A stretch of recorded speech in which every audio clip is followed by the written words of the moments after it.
What is up, gamers? It's been a couple days. I had to reset my computer. I had to format it. Uh, but here we are. We're back on it. I'm ready to do it. So today we're presenting The Witcher. We're going over what it is, what it's about. The Witcher is my favorite series, one of my favorite series of all time. I have the book here. I have the rest of the books in my other room. So we're just gonna go over The Witcher and just what it's about. So let's just get started. Let's just jump right into it. So this is The Witcher Yippee, a basic introduction to the Witcher franchise characters and games. So let's just do it. I do have to put a disclaimer. There's a big spoiler in the books that I don't know what it is. I know that it's there. I'm probably talk about it here, but I literally have no idea what the twist is. So don't worry about it too much though, because I'm going through this. I don't know anything about it. And here's a picture of Siri just to hold you over. So, The Witcher. What the fuck is it? The Witcher is a book initially. It's also a video game, of course, and it's also a TV show.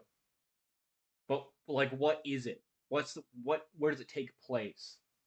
So, The Witcher is a fantasy series revolving Geralt of Rivia, who is a Witcher in the late 1400s. An empire, the Nilfgaardian Empire, is at war with the entire world, trying to take over the Northern Territories, which, as you can see on this map here, everything above Nilfgaard, the dark purple at the bottom, are the Northern Territories. Over the course of the series, a couple of these get taken over. Notably, Sintra, right in the middle, the green, that gets taken over almost immediately in the books. So the continent is incredibly diverse, of course. There's not only humanoid species, there are elves, humans, dwarves, vampires, gnomes, merpeople, but it's also known for its variety in monsters. So there are dragons, strigas, nymphs, cyclopses, and there's so much more. Half of this series is about the monsters and dealing with them, essentially. So of course we have Geralt of Rivia. Thank you, Honor, for this book accurate Geralt of Rivia drawing. It is perfect. It is exactly what I needed. I'll put her or their link in the description. And of course, Geralt of Rivia is a Witcher, a human who was kidnapped as a child by the Witchers and was trained and tortured into becoming a soldier. Geralt cannot express emotions naturally. He is generally a very apathetic person in many ways, and of course, him and the Witchers are essentially professional bounty hunters. They've been trained since childhood to hunt down large monsters, deal with these kinds of situations. And Geralt himself does not involve in politics, as a rule, and he holds his values close to his heart. He does not kill humanoids unless out of defense, typically, and he does not take jobs with political motivations. So he will not kill a king, he will not kill a queen.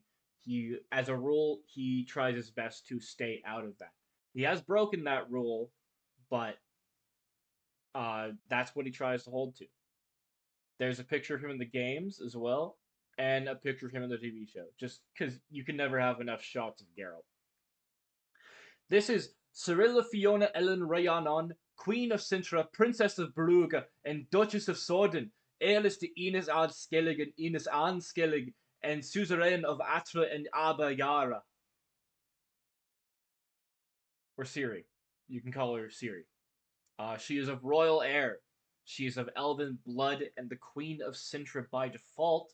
And the reason she is by default is because Ciri's father killed her mother and her grandmother. So there's no one else to be the queen of Sintra besides her. In the attack on Sintra, it was attacked, of course. Ciri escaped on her own and was taken in by Geralt of Rivia. Ciri is rebellious, she is confident, she hates being controlled, and as I made this, I noticed that she is basically Miles Morales. She has the exact same personality as Miles Morales, as far as I can think of right now. We also have, in terms of main characters, we have Yennefer of Vengerberg. So Yennefer is a sorceress born in Vengerberg who went to the Aretuza school after finding her magic potential. She was abused by her parents as a child. It was quite disgusting, so I didn't put it on here. Yennefer is bound to Geralt by a wish they made to be destined together. This happens early on, and that's why she keeps coming around. She keeps showing up in the books, in the games, everywhere. Yennefer is quite a cold person. She's very apathetic, sort of like Geralt, but she also uses people for her own gain, often ignoring rules or laws. I remember in the first story, she specifically practices magic in a place where she's not supposed to, but she is also kind of a girl boss. We do love Yennefer. I love Yennefer to death. Yeah, that's her in the TV show. That's her in the games. Other characters that we can go over that I don't have as much to say about. We have Triss Marigold. She's a sorceress and a healer. She is the ex-girlfriend of Geralt and is also weirdly obsessed with him. She is the close friend of Yennefer, which makes it all the better. And she, in one of the early books, stopped the Witchers from mutating Ciri, stopped putting her under the trial of the grasses. There's also Dandelion, who is Geralt's best friend, is a well-known bard. He is often charismatic and he gets around a lot. He's like the Barney Stinson of the Witcher universe, and he's often found getting himself into trouble and having Geralt save him numerous times as has happened now. And of course, last but not least, we've got Zoltan. He is the one character who is married and has a stable marriage. He had a talking parrot. He is a card collector and is terrible with his money. And if you can outdrink him in one of the games, he gives you a fucking diamond. How badass is that? And of course, we have this other section called Everyone is Obsessed with Ciri or the Villains and Their Motivations.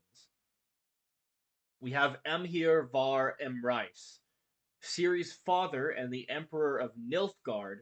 As a child, he was transformed into a hedgehog by a sorcerer as a joke. He was married into the royal family due to the law of surprise. So the law of surprise is an unspoken rule, not an unspoken rule, but it's a social thing in the Witcher universe where if you are caught in danger and someone saves you, in that sort of case, that person that saved you is allowed one thing of they are allowed to request something, anything it is, in exchange for having saved your life. So this man, Emhyr var Emrys, saved one of the king's fathers. I believe it was the king of Redania. They saved King of Redania's father, and because of that, he got to marry his daughter. Therefore, he married into the royal family. He also later on married someone pretending to be his daughter, looking exactly like his daughter. It's really fucking weird. He's a piece of garbage.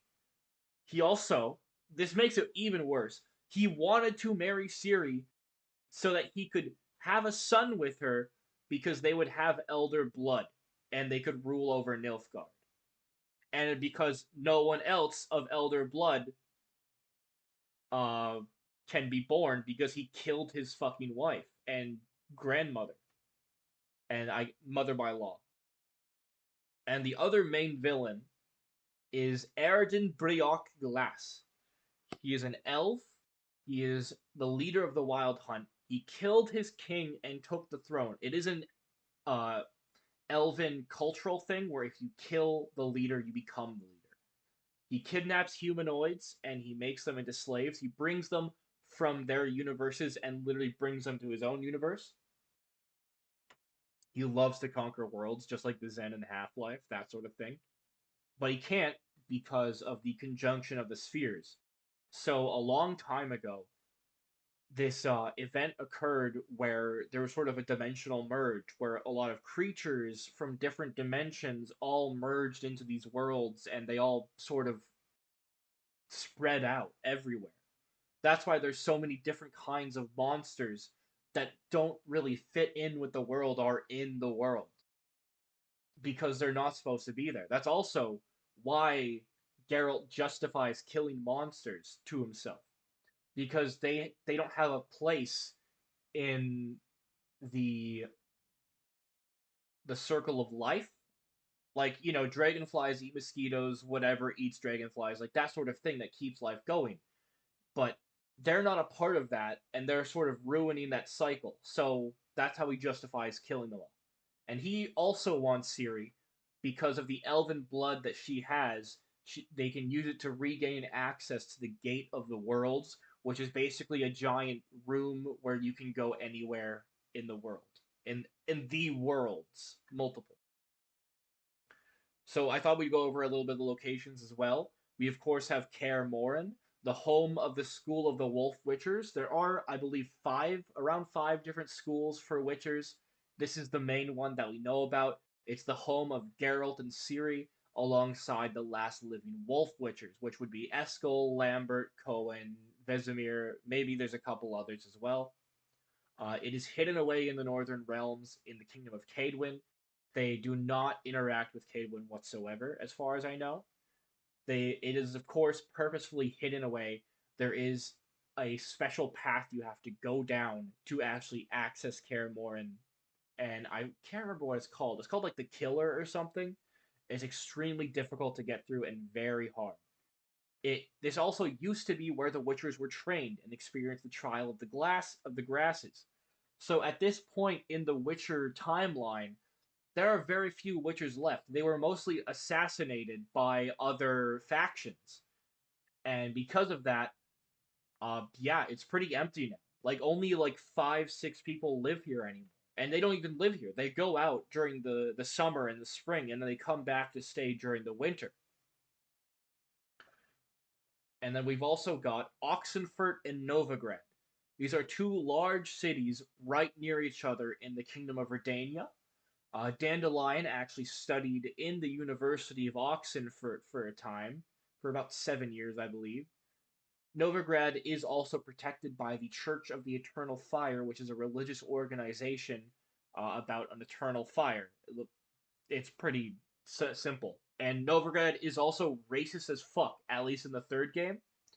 They have they're very hostile towards anything that is non-human or considered non-human, including like dwarves, elves, witchers even experience some of that. And sorceresses are a whole arc in the third game.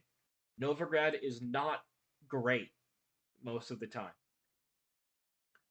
So, where would you want to start if you were to get into The Witcher? There are three decent starting off points. Two I think are better, but let's go into them. There are the books, of course. I would say this is the best place to start after having read a couple of the books, and I'm still going through them. I would say you should start with the books for sure. Start with The Last Wish specifically. It's a short story collection. It's probably the best jumping in point because just the nature of being a short story collection, it's more digestible. And then from there on, I would recommend you read the second short story collection, The Sword of Destiny, and then the actual chronological novels. Otherwise, there's also the next starting point, the one that I actually started with, the games. Now, if you were to start with the games, you should play The Witcher 3. Do not play The Witcher 1 or 2 first. Maybe 2. 2 is okay. But The Witcher 1 has not aged well at all. I cannot get through it. I need to finish it, but I'm taking my time because it's a hard thing to go through. The third does recount the story quite well. It's not really relevant to the books as far as I remember, and the combat is good. It is probably the second best place to start, I would say. And of course, the third one, just because it is a starting point, there is the TV show. I don't like the show. I would say do not start with it. Please, for the love of your life, read a book for the first time in a while. It will be worth it. Also, I'm showing this to a guy named Justin later. Sorry, Justin. I hate the show. I can't do the show. And that's pretty much it. Like and subscribe. Bye. Bye.